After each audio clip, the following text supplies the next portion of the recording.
What's going on, guys? Welcome back to the Adventure Outpost, your hub for all things movie related. In today's adventure, we are diving back into a favorite series of mine where we take a look at some of the best movies to have come out since the year 2000, so we can kind of see, of the more recent movies, how many of them are still up to par, that are holding up to snuff, that are hitting that all-time favorite list, to see just how many good movies there are still to be found here in the 21st century. Today, we are diving into the musical genre. We've dove into action, animation, comedy, drama, family, horror. We've gone through so many of them, and we're continuing along the line tonight with the musical. Now, there are simply just not as many musical movies that come out as some of these other genres, so I wasn't able to do a 50. Normally, for all these ones, we've done the 50 of the best that have come out since the year 2000, and I couldn't even find 50 that have come out since 2000 that really, I mean, if you really start to stretch the limit, if you include like animated movies, like Disney movies that have musicals, you could kind of make it,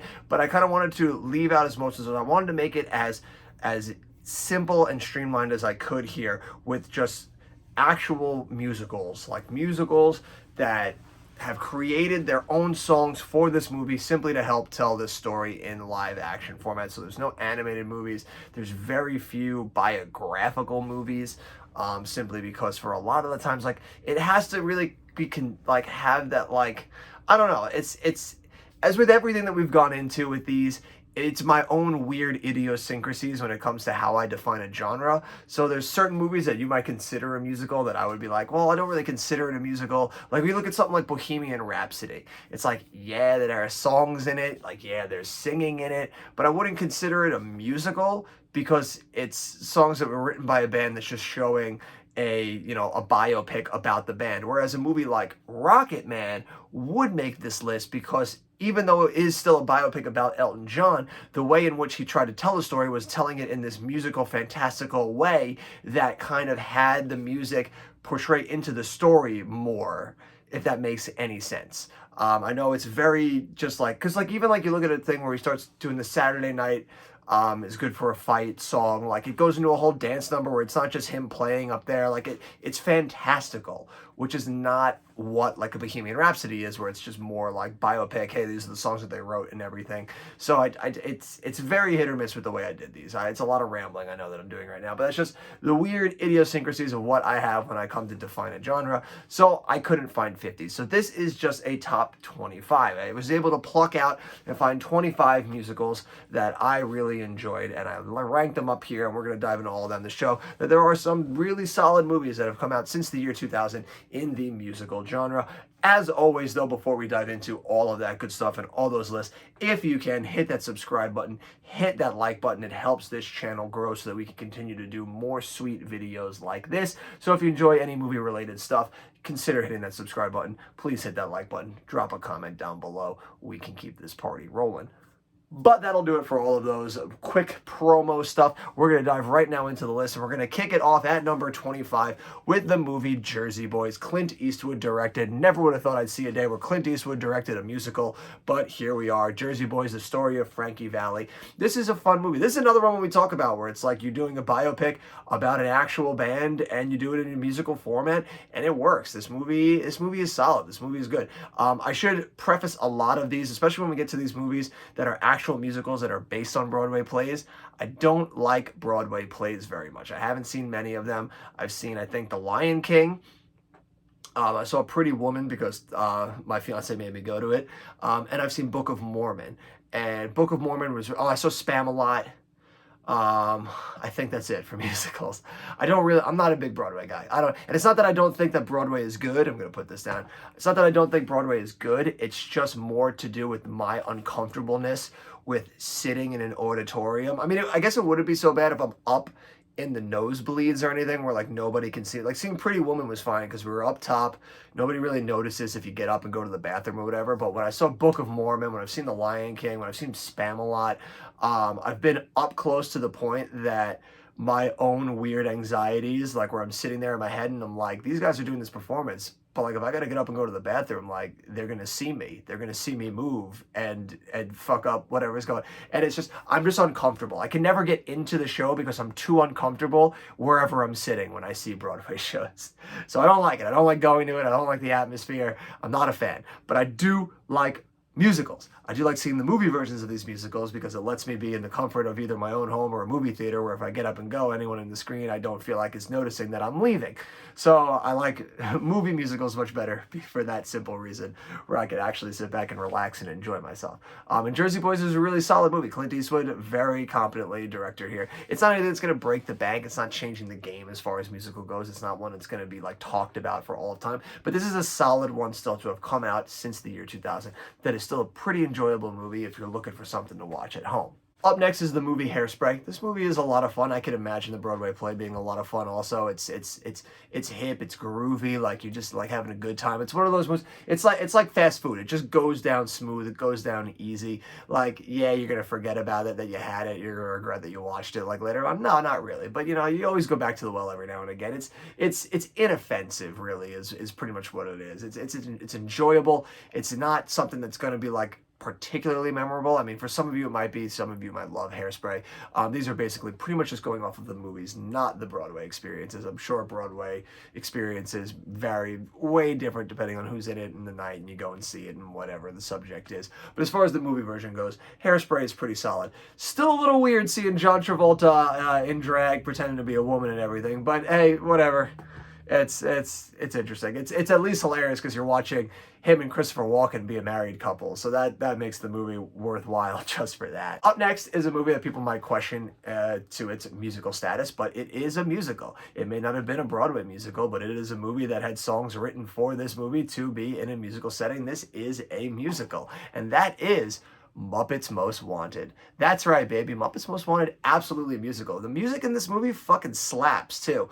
The song that fake Kermit Constantine sings to Miss Piggy about, like, just getting her whatever she wants and whatever she needs, like, is such a catchy fucking jam. Like, I listened to that song for months after this movie came out because it's just so goddamn good. And it's a Muppets movie. You know what you're getting. There's going to be a lot of silly cameos in it, a lot of silly, stupid humor, but you're going to have a good time. Songs are solid and catchy. Written by, I think, by one of the guys from Flight of the Conchords, so of course the songs are going to fucking slap. This one is just another fun, enjoyable ride. After that is actually the latest musical to have been released onto streaming, and that is the movie Spirited with Will Ferrell and Ryan Reynolds. Another take on the goddamn Scrooge movie, much like as we've talked about in the animation one when we talked about Pinocchio, Guillermo del Toro's Pinocchio and all that stuff. I can appreciate the movies. I think the movies are fun, they're enjoyable, but if I have to suffer through another one of these fucking adaptations, I'm gonna blow my goddamn brains out. I don't need a Scrooge story anymore. I got it. I don't need a fucking Pinocchio story anymore. I got it. Same thing. Disney's about to drop another Peter Pan story with Peter Pan and Wendy. I don't need it. I fucking get it. Like, just some of these just franchises and public domain stories just need to stop. Just stop doing them for a while, please. And that's all I felt watching this movie. Like, yeah, it was fun. It was entertaining. The music is catchy. Ryan Reynolds always doing some Ryan Reynolds stuff in there. Will Ferrell also doing Will Ferrell stuff. But the movie is solid. The movie is fun. It's engaging. It's entertaining. I could see this being a movie that people will return to every year for Christmas time, just looking for something that's going to go down smooth and be enjoyable. And it is. It's all those things. And at the same time, it's something I don't want to see again because I just can't take another Scrooge movie. After that is the movie Enchanted, a fun, adorable little Disney adventure here. A nice riff on all the old Disney stories of the classic princesses. We have a princess being literally ripped from the pages of a fairy tale, brought into the real life in New York, and she is an absolute fish out of water as she just delightfully runs amok in New York, meeting fucking Prince Charming himself, McDreamy over there. You get James Marsden in an absolutely hilarious role.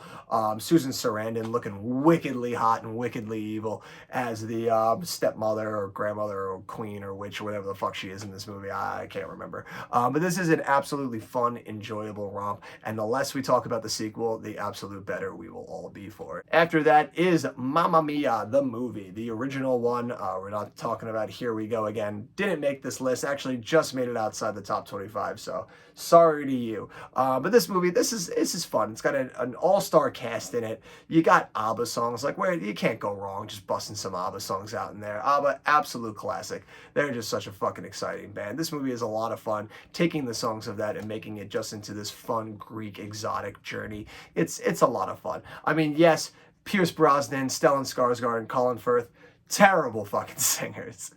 But this movie is still a lot of fun. irregardless of that. After that is the only Disney live action movie to make this list so far, and that is Beauty and the Beast. This is actually the only of the live action ones really they've made so far that have actually been musicals. This and Aladdin. Aladdin also just outside the top 25, so it doesn't make this list. But most of all the other ones, Cinderella, no sing, didn't really have any singing in it.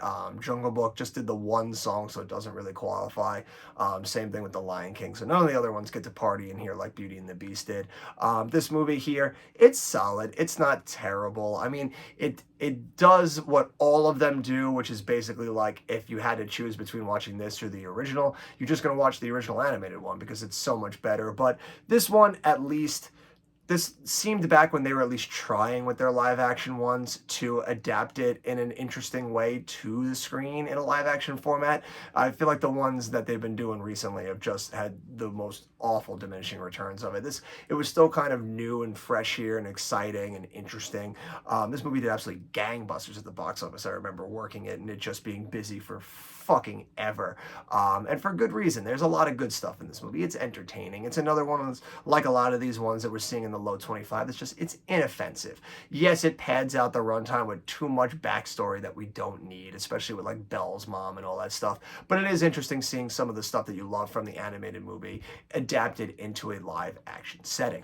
After that is an adorable movie from last year, and that is Lyle Lyle Crocodile. Just a fun musical adventure about a crocodile that has the heart of a lion and just wants to sing to his heart's content, but he has absolutely wicked stage fright, and it follows a family that he interacts with that helps bring out the courage within him to sing in front of a large audience. It's fucking adorable. It's a fun family movie that everybody can enjoy. The musical portion is more like it just rips out pop songs into it. There's a few, I think one or two original numbers, but for the most part, mostly just bringing pop songs in. It's just a delightful movie. They're back again. We've got the first Muppets movie, Jason Segel writing here, an absolutely just stellar movie here, especially from him. It's hilarious that a movie where he showed his dick pretty much gave him the rights to the kingdom to make a Muppets movie.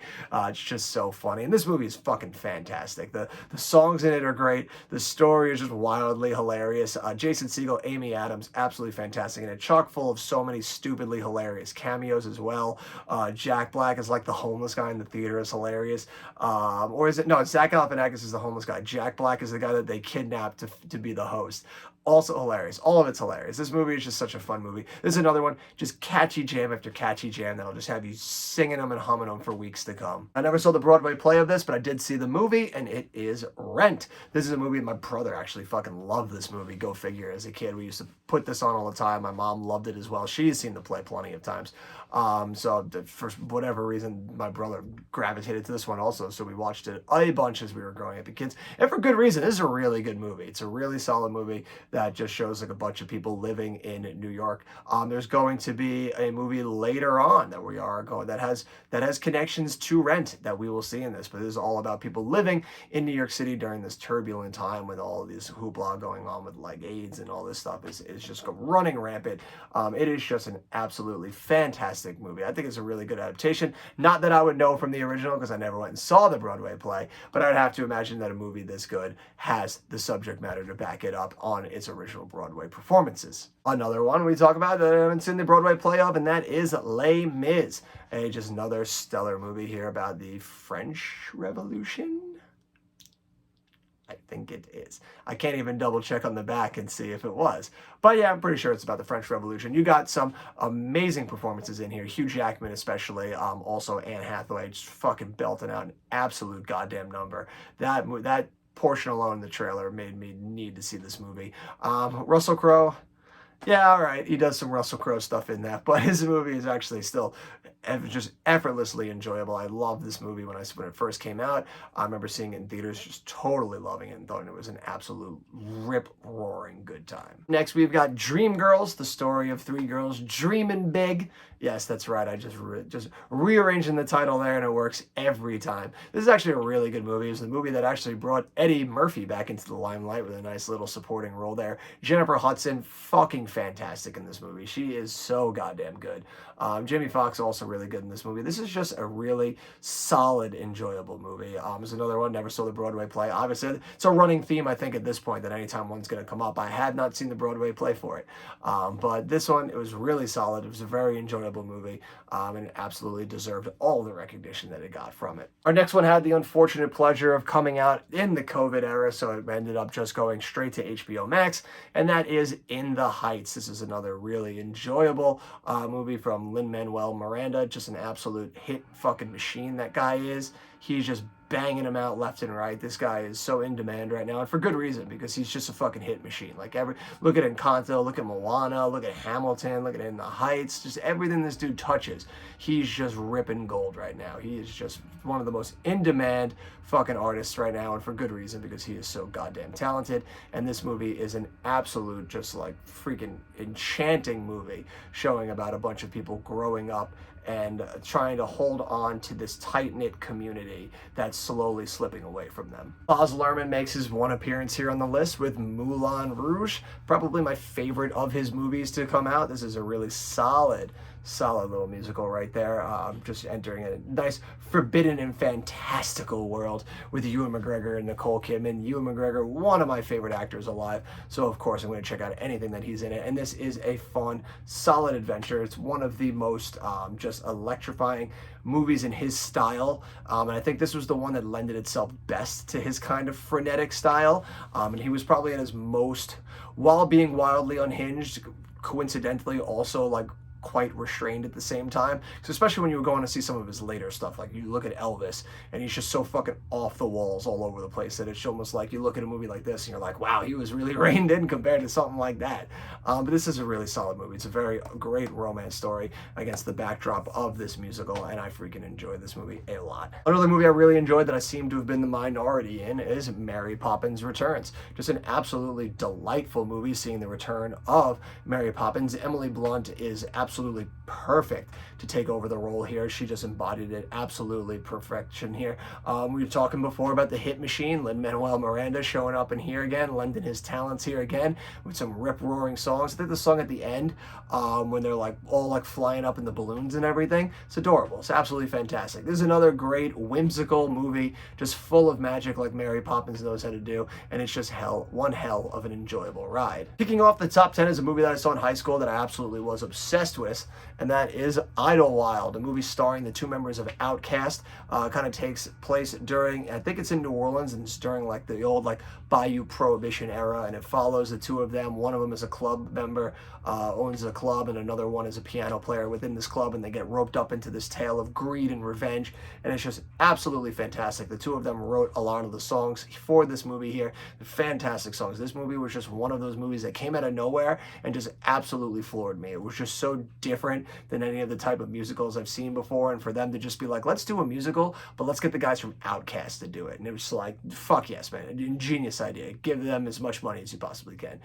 This movie, absolutely fantastic. Flew in under the radar. I don't think a lot of people know about this movie. So if you've never seen Idlewild, I implore you to go out and check this movie because it is one hell of a good time. Number 9, one of my favorite comedies around as well, to being a fantastic musical here. A musical in a sense that you wouldn't expect, and that is Tenacious D in the Pick of Destiny, following our boys Jack Black and Kyle Gass as they become best friends to create this band Tenacious D and their battle with the devil to become rock gods. It is just an absolutely hilariously silly and stupid movie, but it has some great fucking songs in it too. Like the devil fight at the end, great song. The opening song, Kickapoo, is so goddamn good. The Dude, I Totally Miss You. Like, there's every song in this is just an absolute bop. They're so freaking good. This movie is absolutely hilarious to boot. It's fun, it's stupid, it's silly, it's irreverent, and it is fucking so fantastically great. Another movie that a lot of people seem to not like, and I tend to be in well, not really. If you go to the more mainstream audience, they do like it. But if you ask every now and again some elitist or a snob or somebody who just doesn't want to admit a fun, enjoyable movie, you get them and they'll tell you this movie sucks. And it is The Greatest Showman. And I know there's so much you can talk about with this movie. The fact that P.T. Barnum in real life is an absolute human piece of shit, and that's all good and well. But I don't really give a fuck because we're just trying to make a fun, enjoyable movie here. Who gives a fuck if he was an awful person in real life? That's on you to do some fucking detective work and actually figure out and learn about the stuff that's happening here. This movie, it's a fantasy. It's fantastical. It's not real. It's a whole just fucking fantasy movie. You should not take anything you see in this movie at face value. This movie is just a fun time.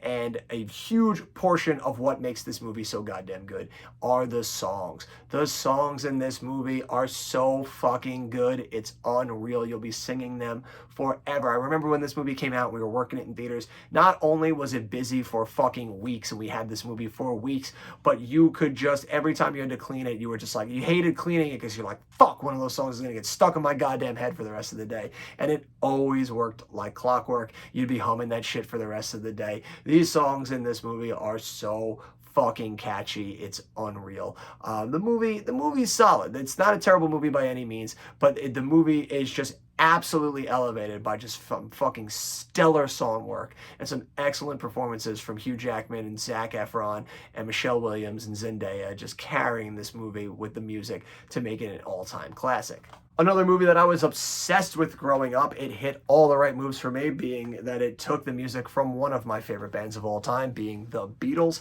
And we've got Across the Universe, an absolutely just fantastical cosmic journey through the realm of the Beatles discography as we follow this journey of kids as they get together in London around this time. And I think they go to America at one point. There's all this stuff going on. They just hit all the eras of the Beatles music. It's just fucking so great to see it being told in this setting. You get to see so many of your fantastic classics that just get that musical form to it. Happiness is a Warm Gun especially is just one of my favorite versions of what they did in this movie with it. This movie is just an absolute journey. It is so much fun. It's so enjoyable. I fucking love the Beatles music in it. Evan Rachel Wood, fucking fantastic as always. Jim Sturgis, and it's solid as too. This movie is just so fucking good. I love this movie. I think the only musical to ever win Best Picture is up next. That is Chicago. I believe this is the only musical to ever win Best Picture. That's probably a lie. Did The Sound of Music win Best Picture? South Pacific? I don't know. I could be wildly off. We could say this is the last musical to have won Best Picture. That sounds right. We'll go with that. This movie is a raucous good time. Absolutely enjoyable. It's fucking fantastic performances in it. Another one, we talk ad nauseum in this about how the songs are just absolutely catchy as hell and you're just humming them along. This is a great one. Fucking really solid dramatic turn by John C. Reilly in this movie. By the time I had seen this movie, I'd only known this motherfucker from comedies and Boogie Nights. So seeing him in this setting, I was like, oh shit, John C. Reilly can go, man. Like this, what a fucking performance. This movie is a hell of a good time. A lot of fun. I'm sure everybody out there has seen Chicago. And the off chance that you haven't, you should fucking watch Chicago. It's really fucking good. We talked before about the movie Rent and how something that had a lot of intrinsic DNA along with Rent would show up here later. And it is showing up here now. And it is the movie Tick, Tick, Boom, written and directed by Lin-Manuel Miranda. The dude's just showing up all over this place since the 2000s. Since the 2010s, this man has been everywhere. He is fucking fantastic. The movie version that's on Disney Plus of Hamilton's not on here because I haven't seen it. So there goes that if you were waiting to see where Hamilton was going to be. But we're talking Tick, Tick, Boom. This movie is fan-fucking-tastic. I loved this movie. I thought Andrew Garfield in this movie was absolutely fantastic. Playing the dude who wrote Rent, who wrote a bunch of plays, and it follows him after his latest play where he didn't get the critical acclaim or didn't really get any emotions to push him forward that he wanted. And so he makes this play that is all about him coming down off of that and trying to figure out where he's going to go next and trying to couple everything together to see that journey. I don't know why I can't remember this motherfucker's name right now and it's killing me. But this movie is just absolutely fantastic. Andrew Garfield's performance in it is just so good. He embodies him so well. He's just so heartwarming and fantastic. The songs in this too, absolute jams. Fucking bops. Like, this movie is so goddamn catchy. It was just so enjoyable, and it was just so interesting to see. Like, I thought this was just a movie version of what they were trying to do, to see about the guy and how he got inspired to do Rent. And then you learn at the end that this was an actual play that he did before he did Rent, and it's just wildly fantastic, and just an amazing movie that's on Netflix. If you've never seen it, you absolutely should go and watch that movie right now. After that is a movie that I absolutely adore, especially after hating the movie Bohemian Rhapsody so much. I was so happy to get this one, fall in love with it, and that is Rocketman. Just an absolutely stellar biopic and a fucking fantastic spin on the normal biopic for musicians. Like, and in a way that just fits so well with Elton John and everything that he's been about for his entire career. For them to do this fantastical musical adventure about his life was just such an inspired idea. This movie is just so fantastic. Taron Egerton is a goddamn revelation as Elton John. This dude is such a fantastic actor, and I need to see him in more stuff. Like, it's Kingsman, great, this great, but then we've only really heard him in Sing. Like, I need this kid in more stuff. He is a fantastic actor, and he has such a great career ahead of him. I love me some gothic shit, man. I am a heavy metal evil machine. So when this movie came out, I was absolutely floored, and it fucking became my personality for like a whole year after it came out, just fucking loving these songs and everything and the whole aesthetic of it. And that is Sweeney Todd, the Demon Barber of Fleet Street. This shit was my jam. I definitely would have fucking went and saw this Broadway play. Like, we're making a musical about some dude that's slitting throats while he's cutting people's, like, and giving them shaves. Fuck yeah, man. Let's get on that. I would have totally went and saw that fucking Broadway play. It sounds great. The movie also just fantastic. The songs in it are so just like evil yet saccharine and just sweet with these like haunting melodies to them. I fucking loved it. I was obsessed with this movie. I still really enjoy it. Not obsessed with it, obviously, to the level that I was when it first came out, but I still really love this movie. I really love the songs in it. I just love the aesthetic of it. Just everything about this movie, absolutely fantastic. In the runner-up spot is a director, showing that even in his old age, he still outpaces every single fucking person working today, and that is Steven Spielberg's West Side Story. I fucking love this movie. This was a movie that when they first announced it, I was like, why do we fucking need another one of these? Like, dude, we just don't. But then they announced Steven Spielberg as the director, and I was just like, you know what?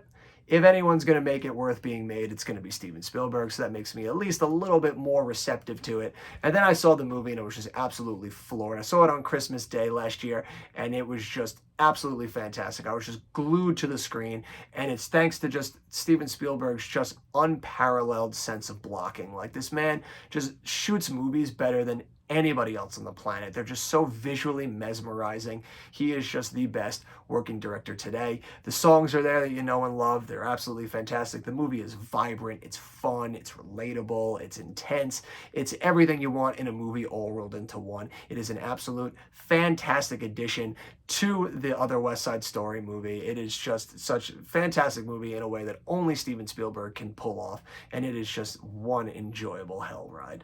But there can only be one, and it's one of the best musicals I've ever seen. I not only musical form, I just think the story, everything about it, I fucking love this movie. It's just so goddamn enjoyable, and that is La La Land.